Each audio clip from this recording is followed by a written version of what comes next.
Some horrors don't knock. They slip in quietly, through a locked door, a roommate's closed bedroom, or a late-night whisper you weren't meant to hear. You don't even realize something's wrong until it's far too late, until the thing you've been living with isn't someone anymore. It's something else. And once you know the truth, you can never feel safe in your own home again. This happened back in 2019, during the final year of my college life. I was juggling thesis deadlines, group projects, and 2 part-time jobs, so when I finally moved out of the crowded dorms and into a 2-bedroom apartment near campus, it felt like a breath of fresh air. I'd been sharing bunk beds and moldy showers for 3 years. I was ready for silence. But rent was steep, even for a place as basic as this one, so I needed someone to help split the cost. After a string of awkward meetups and some red flag interviews, I finally found a guy named Darren through a housing board on Facebook. His profile looked decent, some travel pics, a few mutual friends, nothing sketchy. We exchanged a few polite messages. He told me he worked part-time at a local coffee shop, wasn't much of a drinker, and just wanted a quiet place to crash. He seemed clean, responsible, and quiet. I figured that was the best I was gonna find. We met up once in person before signing the lease. I remember he wore this navy button-up shirt and dark jeans. Simple, neat, inoffensive. He was soft-spoken but well-mannered, didn't fidget or overshare. In hindsight, maybe he was too normal. But I was in a rush to move in and wasn't in the mood to overthink it. The first few weeks went smoothly. We didn't exactly become best friends, but we got along. He cleaned up after himself, never brought anyone over, and paid his half of the rent early. Sometimes we'd pass each other in the kitchen and say a quick hey, and that was it. I liked that. I had too much on my plate to care about bonding. Honestly, I considered myself lucky. But by the end of the first month, small things started to feel off. I'd go to bed with the hallway light off, only to wake up at 3 a.m. with it glowing faintly through the crack under my door. I told myself I was misremembering. Sometimes I'd hear faint creaking noises from the hallway, like someone pacing slowly back and forth late at night. I'd open my door expecting to see him walking to the bathroom or something, but the hall would be completely empty, silent. I brushed it off as building sounds or maybe upstairs neighbors. Old apartments always make noise, right? Then one morning, I came into the kitchen and froze. There on the counter was a photograph. Just one. At first, I didn't understand what I was looking at. It was a picture of me, sitting on the living room couch watching TV. Same shirt I had on the night before. The weird part, it was clearly taken from outside the window, through the blinds. It was a slightly grainy black and white print, like from an old camera. I stared at it for a long time. My stomach knotted. I waited for Darren to come out of his room and held up the photo. I asked, "Did you leave this here?"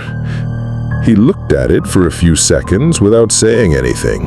Then he shook his head slowly and said, "Wasn't me," and walked back into his room. That was it. No follow-up question, no concern, no reaction. It wasn't even defensive. It was empty. I started feeling less comfortable in my own home. My skin would crawl when I was alone in the living room. Sometimes I'd catch Darren just standing still in weird spots, like in the middle of the room or facing a wall. No phone, no distraction, just standing.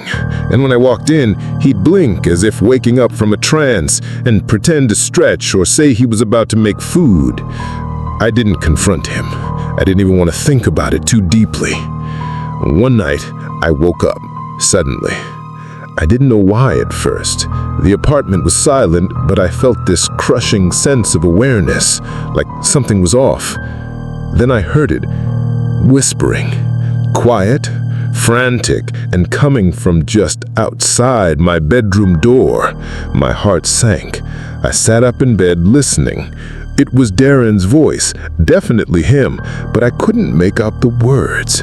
It sounded like he was arguing with someone, but only one voice, his.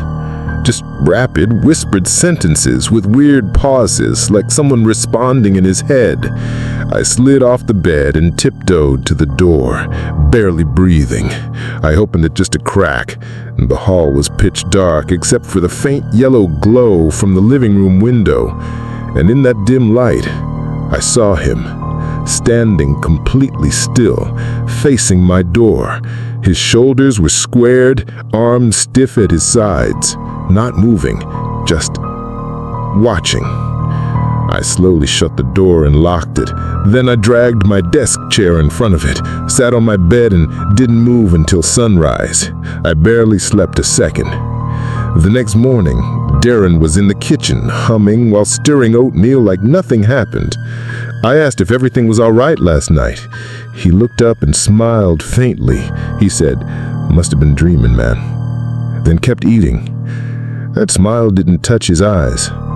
I started locking my door every night after that, and every night I'd stare at the doorknob, waiting for the slightest sound, heart pounding until I fell asleep out of exhaustion. A few days later, I came home early from class. The apartment was dark. The air felt heavy. Darren's bedroom door was open wide, which was strange. He always kept it closed. Something felt wrong. I walked slowly towards it, telling myself I was being paranoid. When I peeked inside, I stopped cold. His walls, every inch of them, were covered in photos, hundreds of them, all of me, sleeping in my bed, brushing my teeth, walking to my car, sitting in class. There were dates scrawled under some of them in tiny, neat handwriting. Some looked like they were taken from inside the apartment, from behind furniture, from the bathroom mirror. I backed out of the room slowly, like if I moved too fast, something would snap. I didn't say anything. I didn't pack. I didn't even put on shoes. I walked straight out the door, down the stairs and into my car, drove to my friend's place across town and told them I was crashing for a few days. I didn't even have a clear story to tell them, just that something was wrong. Very, very wrong. The next morning, I returned with campus security and the landlord. I told them I needed out of the lease immediately, but when we got there, the apartment was quiet. Darren was gone. His room was empty, completely. No photos, no mattress, no clothes, nothing. Like he had never lived there. The landlord was confused. He said he never got a forwarding address.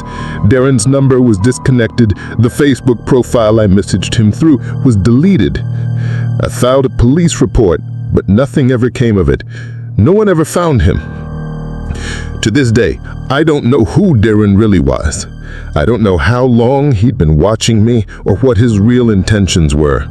I think back to the night he stood outside my door whispering to himself or to someone, and I get chills.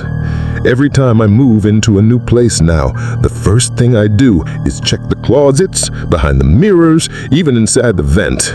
I still wake up at 3 a.m. sometimes, heart racing, convinced someone is standing on the other side of my door. I never saw Darren again. I don't want to. But I still wonder if one day I'll walk past a crowd and feel eyes on me, and maybe he'll be there, quiet, ordinary, watching, just like before.